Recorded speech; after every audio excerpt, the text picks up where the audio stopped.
this. So the alternative view this week would be about Carmelo Anthony.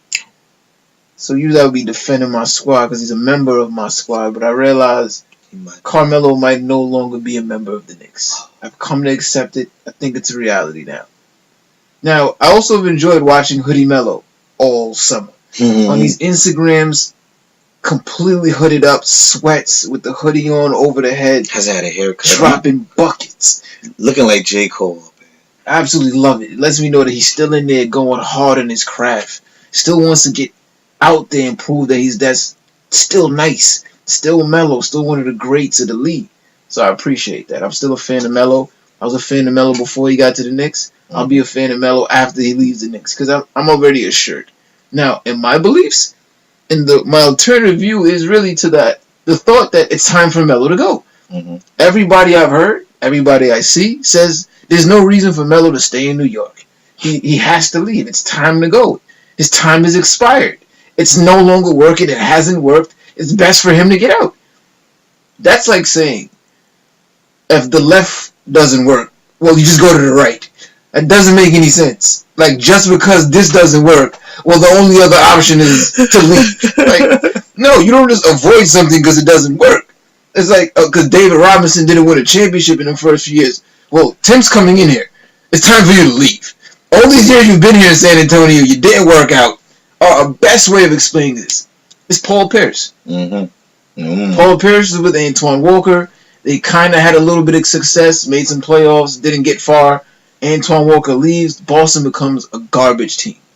Paul Pierce remains there. At that time, they were saying, oh, it's time for Paul to leave. I remember Paul even having a trade request during training camp one year. That same year, I believe they pulled off the Garnett and Ray Allen pickups. Of course. Did Paul Pierce leave?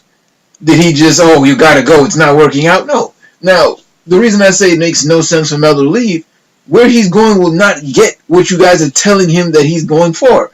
So, at this point, the reason to leave is to win a championship. And my thing is, if he does leave and he doesn't get a championship, you're going to still criticize him. Correct. So, where will he go in the league right now that we can say would instantly become a championship team? Okay, let's look around the league. Cleveland? Yes.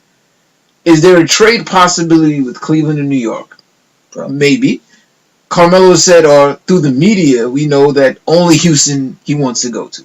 So if Houston's the only team Carmelo goes to, I do not think Houston becomes even good enough to beat the Spurs or the Golden State Warriors in the very conference that he would be going to. And the West is a lot harder than the East. So you think this by having Harden and Chris Paul, that will stop the Jazz and the Clippers and the Timberwolves and the Pelicans and all these other teams that have Thunder that have a lot of talent in the West that are good enough to compete. So my thing is, the best option for Melo is to stay and ride this wave out. You've made yourself a star in New York. You're from New York. You force your way to the Knicks. Retiring with the team has no greater feeling than building yourself up with that team. So to me, it's like you've wasted or you've had to spend 2 years to watch Porzingis mature. Porzingis has become great next year. Why let somebody else soak up the mentorship that you did with Porzingis? And for the first 2 years of Tim Hardaway's career, Melo was his mentor.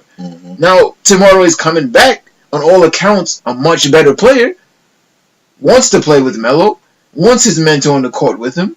I think it makes perfect sense for Melo to stay, but perfect sense is never how the world plays out. Of course not. It never is. So with that being said, perfect sense would be Melo stays. They form a Tim Duncan, David Robinson, with Porzingis and Melo. That's not going to happen. What's going to happen, Melo's going to get traded. So it looks like Melo for sure will get traded. What do you think he might go to? I'm glad you asked that question. I took my time out and made a trade that I think works for everybody involved. Everybody actually gets players that they want.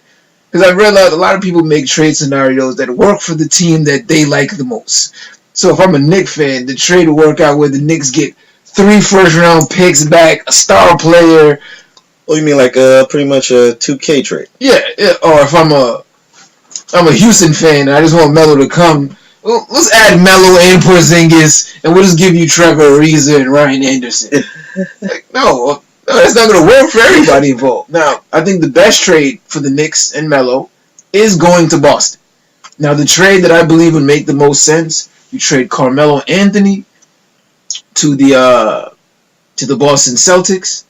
You send back Jaylen Brown and a first round pick, and now instantly they become just as good as Cleveland with Gordon Hayward, Al Horford, Carmelo Anthony. Oh, you said the Knicks become good as. Oh no, Boston. No. Boston. Oh yeah, you went a little too far. Boston easily becomes. And okay. To make the trade work, I would also trade a Lance Thomas to the Celtics. Oh no, matter of fact, no, I'll take that back. Kyle O'Quinn to the Celtics because they need a big man that can protect the paint. That's something that he can do on a good basis. And the Knicks would take back Jay Crowder to empty out that space that Melo would need to be in that position. So the Knicks would get back Jaylen Brown, Jay Crowder, and a first round pick. Boston would get Carmelo Anthony and Lance Thomas. I think Boston would significantly improve and be able now to compete with Jason Tatum still over there, Gordon Hayward over there, Horford still over there, and now you add a Kyle O'Quinn to help out the front line. There would be very much so a 7-game series with Cleveland. Now, that's not going to happen because I don't think Melo wants to go to Boston. I don't think he's swiping his no trade to go to Boston. If he wants to go to Houston, the Houston trade that I believe would work would have to involve Detroit. The trade that I've put together has Carmelo Anthony going to Houston, just Carmelo Anthony, because his contract being as large as it is, they wouldn't have to get much if they don't want to give up much. They would be able to keep Trevor Ariza. Detroit would get Ryan Anderson because it's been well known that Stan Van Gundy loves Ryan Anderson. He reminds him to Hito Turkoglu, and he wants shooters to surround Andre Drummond. They would also get in that trade guard Tim Quarterman, a second-round pick that is a point guard, as a prospect. He would be more or less a thrown, but an option to mature into a possible backup point guard for the Detroit Pistons. Detroit would give up Tobias Harris.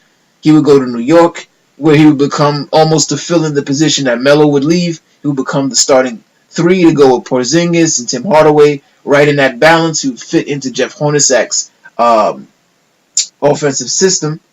And he's from New York. He's from Long Island. He's always wanted to be a Knick. It would be a great welcome home for Tobias Harris. Mm-hmm. And the Knicks, I believe, should also get picks. Whether 2 picks or 1 pick, at least 1 pick from Houston, as in the 2020 first-round pick. I think that would be a deal that would work out for everybody involved. The better pick would be from Detroit. I don't think Detroit would have a reason to give up a pick. No, I'm just saying. It would be a better pick from Detroit. Oh, for sure. It would be a much better pick, but Detroit would have a reason. Like, we're not getting Carmelo. So the only person that would be getting Carmelo should give up a pick. So I think the best trade would be the Knicks get 2020, 2022 Houston first-round picks, Tobias Harris from Detroit. Detroit would get Ryan Anderson from Houston and Tim Quarterman from Houston. And Houston would get their prize in Carmelo Anthony. He would waive his no-trade clause and waive his trade kicker to make the trade work. I think everybody would be happy. The Knicks would get a player that fits right into the mold of what they're trying to do and picks to build for the future. Melo gets what he wants, the place he wants to play at and compete. We get a chance to see now Melo with his best friend, Chris Paul. Both of them have never got out the conference finals. They get a chance to compete together. It would be amazing for everybody involved. But again, that might be too perfect for reality. That's very true. But that is my alternative view on Carmelo Anthony. Interesting piece.